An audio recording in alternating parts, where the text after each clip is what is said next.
warahmatullahi wabarakatuh.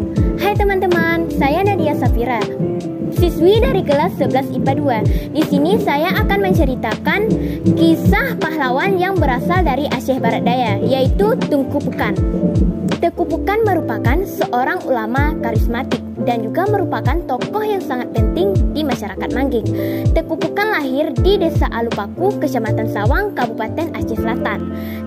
Beliau lahir pada tahun 1886. Ayahnya bernama Tengku Adam atau lebih dikenal dengan Tengku Padang Ganting. Ibunya bernama Siti Zulaika. Mereka merupakan ulama yang terkemuka di masyarakat Mangging. Peristiwa satu malam penyerangan. Pada malam menjelang peristiwa penyerangan, Tengku Pukan bersama pasukannya melakukan ritual keagamaan seperti salat, berdoa, dan zikir di Musala Ayah Gading yang berada di Desa Tengah, Kecamatan Mangging, dengan tujuan membersihkan diri. Setelah melakukan ritual tersebut, Tengku Pukan mengarahkan pasukannya untuk menuju Blang Pidi dengan berjalan kaki menempuh jarak 20 km sambil mengucapkan takbir yang membahana di sepanjang jalan. Menjelang fajar pada malam Jumat, pasukan Tengku Pukan beristirahat sejenak di Balai Tengkulung sambil mengatur strategi penyerangan, hingga akhirnya Tengku Pukan dan pasukannya dinyatakan menang. Sebagai wujud syukur, Tengku Pukan mengumandangkan azan salat subuh di Masjid Jami' Baitul Azim. Dan pada saat itulah seorang tentara Belanda melepaskan tembakannya, hingga Tengku Pukan wafat dan dimakamkan di masjid tersebut yang berada di Kecamatan Blang Pidi, Kabupaten Aceh Barat Daya.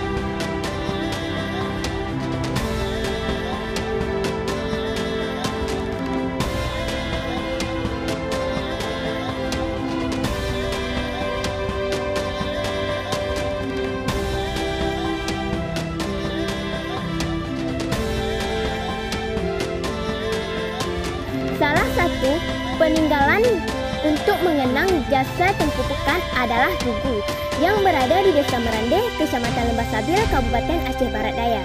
Hingga sekarang ini masih dirawat dan dijaga dengan baik oleh masyarakat sekitar.